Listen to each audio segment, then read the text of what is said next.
50 লক্ষ টাকা নিয়ে আসতে বল। আমার বাবা নেই আঙ্কেল, আমার মা আছে, কিন্তু মায়ের কাছেও তো টাকা নেই। ঠিক আছে, তোর মায়ের কত টাকা আছে এক্ষুনি নিয়ে এখানে আসতে বল। হ্যালো মা, তুমি টাকা নিয়ে গোলপোতায় এসো, আমাকে কিডন্যাপ করেছে। চল, তোকে কোথাও লুকিয়ে রাখি, নইলে তোর মা টাকা না এনে আমার সাথে চালাকি করতে পারে। এখানে চুপ করে বসে থাক, তোর মা টাকা নিয়ে আসলে তবেই তুই যেতে পারবি। তাড়াতাড়ি চলো, কে তুমি? পরে বলছি।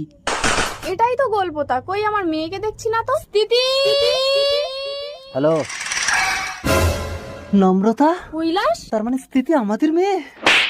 তোমার এই মেয়ে পাচার কারবারের জন্য পেটে বাচ্চা নিয়ে আমি তোমাকে ছেড়ে চলে এসেছিলাম। আমাকে শেষবারের মতো ক্ষমা করে দাও নম্রতা। মেয়ে কোথায় বলো, এটাই কিন্তু তোমার শেষ সুযোগ। মেয়ে আছে, চলো।